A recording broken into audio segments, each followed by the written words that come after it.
Olá, pessoal. Aqui é a professora Regiane e nessa aula nós vamos falar sobre interseção.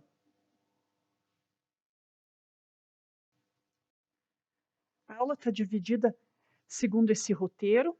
Então, a gente vai falar sobre interseção avante, qual é o procedimento de campo, as características do levantamento, como é possível calcular coordenadas a partir de observações coletadas em campo, e nós vamos ver o conceito de interseção a ré.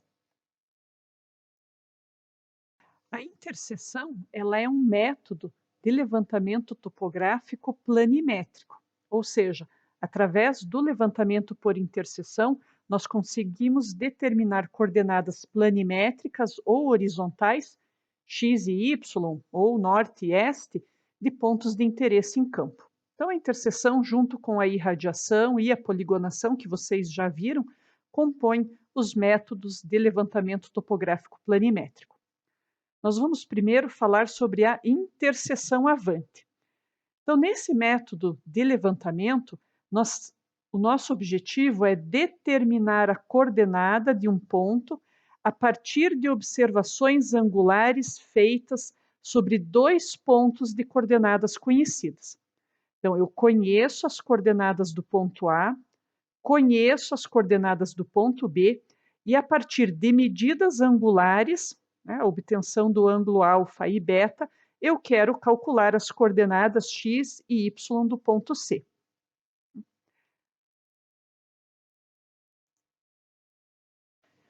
Qual é o procedimento de campo para coleta de dados visando, então, a determinação da coordenada do ponto C? Então, lembrem que o método de interseção, ele envolve apenas a coleta de observações angulares. Ele não envolve a observação em campo de distâncias. Então, nós temos aqui dois pontos de coordenadas conhecidas, ponto A e ponto B. Então, eles formam no campo uma direção de referência. E eu consigo calcular qual é a distância horizontal entre esses dois pontos a partir das suas coordenadas conhecidas. E eu quero, né, a minha incógnita é justamente as coordenadas x e y do ponto C. Então, eu vou estacionar o meu equipamento de medida sobre o ponto A, eu vou orientar o equipamento no ponto B, então o ponto B, nesse caso, ele serve como a estação de ré, né? Então eu oriento o equipamento na minha estação de ré, eu posso zerar a leitura do ângulo horizontal e depois eu faço uma visada ao ponto de coordenadas desconhecidas, né? Uma visada de vante ao ponto C. Dessa forma, né? Então, eu fiz a visada de ré ao ponto B, faço a visada de vante ao ponto C. Depois disso, eu vou trocar o equipamento de lugar. Eu vou tirar o equipamento do ponto A e vou instalar o equipamento no ponto B. Instalando o equipamento no ponto B, eu vou orientá-lo segundo a minha direção de referência. Eu vou fazer uma visada de ré ao outro ponto de coordenadas conhecidas. Posso aqui zerar a minha leitura do ângulo horizontal. Feito isso, a gente vai fazer uma visada de vante ao ponto cujas coordenadas nós queremos determinar. Né? Uma visada de ré ao ponto A, uma visada de vante ao ponto C, executando apenas leituras de ângulos horizontais. Olhando em planta a situação que a gente tem no campo, né, a gente tem aqui o ponto A, onde eu instalei o meu equipamento, orientei esse equipamento no ponto B e depois fiz uma visada de vante ao ponto C. Se esse equipamento está configurado para leitura angular no sentido horário, o ângulo que a gente vai ter é esse ângulo que está marcado em verde aqui no desenho. O ângulo entre a direção AB e a direção AC. Depois eu tirei o equipamento do ponto A, instalei no ponto B e orientei o equipamento em A e depois fiz uma visada de vante ao ponto C. Considerando que o equipamento está configurado para leitura horizontal no sentido horário, a gente vai ter esse ângulo interno do triângulo ABC.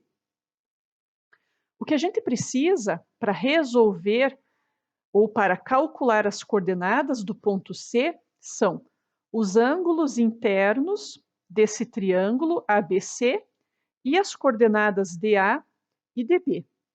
Aplicando a lei dos senos, é possível, então, resolver a interseção avante.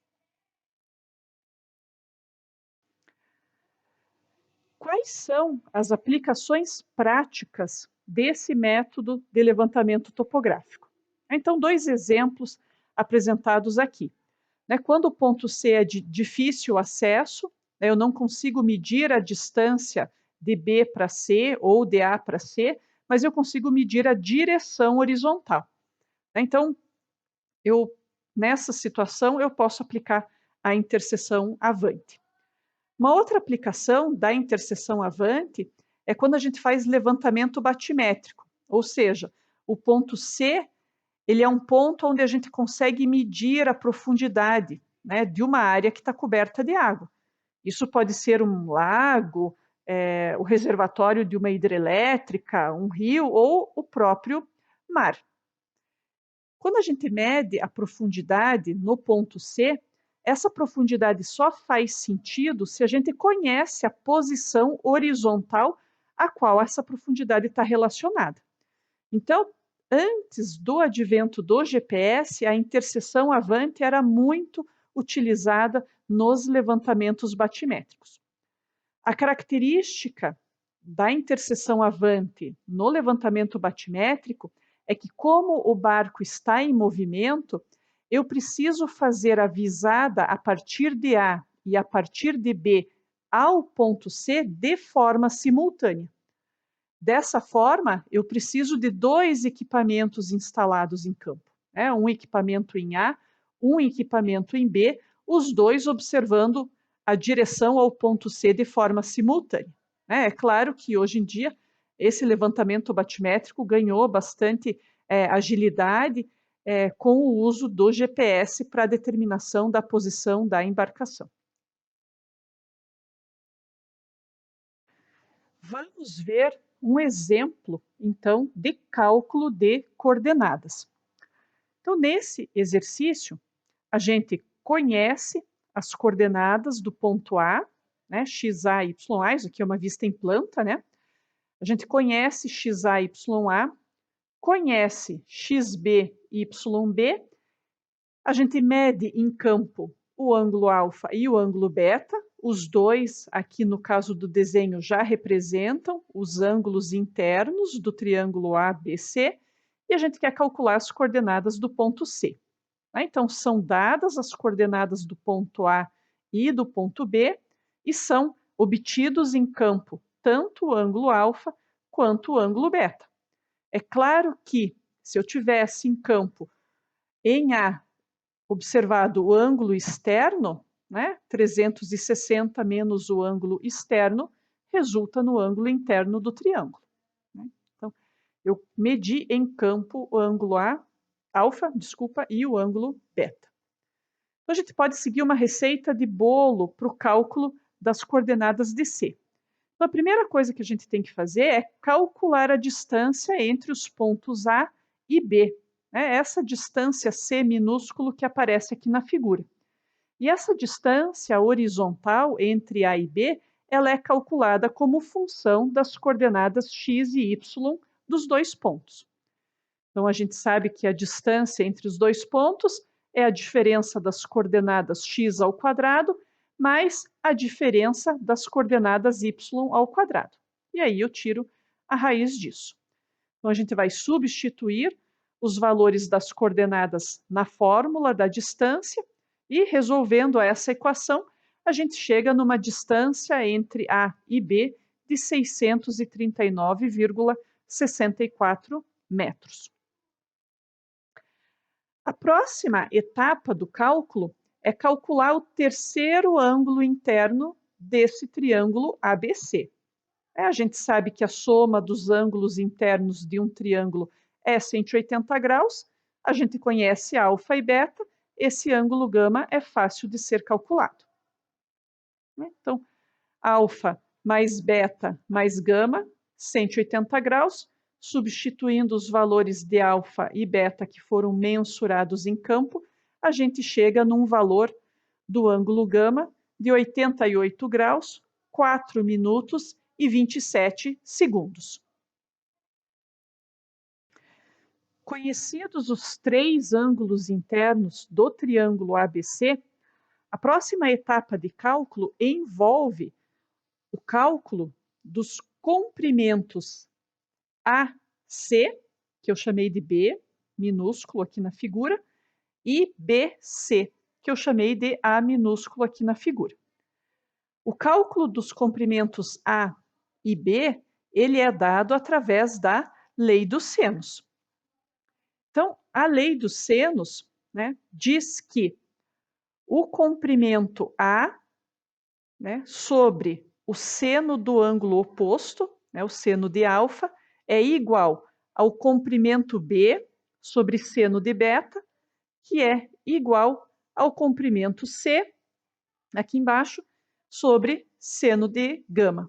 Né? Então, essa é a lei dos senos que me permite obter o valor tanto do comprimento A quanto do comprimento B, já que o comprimento C a gente calculou anteriormente e os ângulos alfa, beta e gama são conhecidos.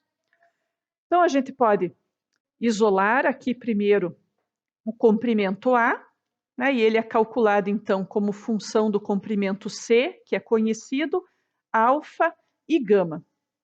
Então, substituindo os valores, né, dos ângulos alfa, gama e o comprimento C, a gente chega num comprimento A de 409,26 metros. Eu posso aplicar a fórmula aqui agora para determinar o comprimento B minúsculo. Então, o comprimento B, ele é seno de beta sobre seno de gama vezes a distância C minúsculo. Então, a gente pode substituir os valores de beta, de gama e do comprimento C e a gente chega aqui num comprimento B de 505,52 metros. Então, com esses comprimentos conhecidos, né, a gente tem possibilidade de calcular a coordenada de C por dois caminhos. Né? A coordenada de C ela pode ser dada a partir ou como função da coordenada do ponto A, e para isso eu preciso conhecer essa distância B minúsculo, ou a coordenada de C ela pode ser dada como uma função da coordenada do ponto B. E para isso eu preciso conhecer essa distância A minúscula. Então a gente tem dois caminhos para seguir agora para calcular as coordenadas do ponto C. Né? Tanto faz sair de A para calcular a coordenada de C ou a partir de B calcular a coordenada de C. Os dois caminhos devem resultar no mesmo valor de coordenada para o ponto C.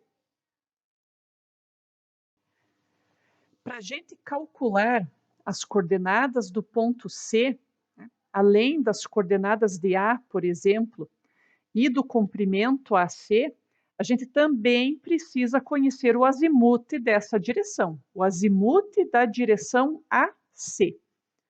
Como é que a gente pode calcular esse azimute da direção AC?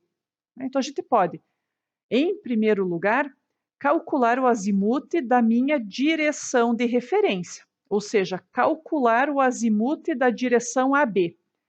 E aí a gente consegue tirar o azimute da direção AC como função do azimute da direção AB. Como é que a gente pode calcular esse azimute da direção AB? Então, esse cálculo ele pode ser feito analisando a própria figura do levantamento. Então, aqui da figura, a gente consegue tirar que o azimute da direção AB ele vai ser 90 graus mais o arco tangente do módulo da diferença das coordenadas y, né, sobre o módulo da diferença das coordenadas x. Então, uma forma de calcular um azimuth a partir de dois pontos com coordenadas conhecidas. Então, se a gente substitui o valor das coordenadas aqui na fórmula, a gente chega num valor de azimuth da direção AB de 94 graus, 28 minutos e 44 segundos. Só que o azimuth que eu preciso é o azimuth da direção AC. É esse azimuth que aqui na figura está em azul mais claro, é o azimuth necessário para a gente calcular as coordenadas de C. Então, se a gente olha aqui na figura, a gente percebe que esse azimuth AC, ele é o azimuth da direção AB menos esse valor do ângulo alfa. Então, só analisando a figura, a gente consegue tirar essa relação. Então, o azimuth da direção AC, ele é igual ao azimuth da direção AB menos alfa. Substituindo os valores conhecidos aqui na fórmula, a gente chega no azimuth da direção AC de 54 graus, 43 minutos e 38 segundos. Então, a gente já conhece o comprimento, a distância horizontal entre A e C, e conhece o azimuth dessa direção. Com essas informações, a gente consegue calcular agora a coordenada do ponto C. A coordenada x do ponto C, ela é dada, então, como função da coordenada x do ponto A, mais a distância horizontal entre A e C, vezes o seno do azimuth AC. A coordenada do ponto A é conhecida, a distância AC foi calculada a partir da lei dos senos, e o azimuth da direção AC nós calculamos na etapa anterior. Então, a gente pode substituir os valores conhecidos e determinar finalmente a coordenada x do ponto C, 625,43 metros. E a mesma coisa para calcular a coordenada y. Então, y do ponto C é y do ponto A, mais a distância horizontal AC, vezes o cosseno do azimuth AC. A coordenada y é conhecida, distância tirei da lei dos senos, o azimuth calculei na etapa anterior. Então, substituindo os valores na fórmula, a gente chega aqui na coordenada y do ponto C de 392,00 metros. Eu poderia ter feito todo o cálculo das coordenadas do ponto C a partir das coordenadas conhecidas de B. Então, a partir da distância BC e do azimuth da direção BC. Então, duas formas ou dois caminhos diferentes para calcular a coordenada aqui na interseção avante. Um outro método de levantamento por interseção é o que a gente conhece como interseção a ré, ou ainda recessão, ou ainda ele é chamado de método da estação livre. Então, no que consiste esse levantamento por interseção a ré? Ele consiste em posicionar o meu equipamento medidor, pode ser a minha estação, ou pode ser o meu teodolito, num ponto qualquer, e eu quero justamente determinar a coordenada desse ponto onde eu instalei o meu equipamento. E para isso, eu vou fazer visada a 3 pontos de coordenadas conhecidas, fazendo observações apenas angulares. Então, esse levantamento pelo método da estação livre consiste em estacionar um instrumento topográfico sobre um ponto que eu quero determinar as coordenadas, e eu vou realizar observações de direção apenas a 3 pontos de coordenadas conhecidas.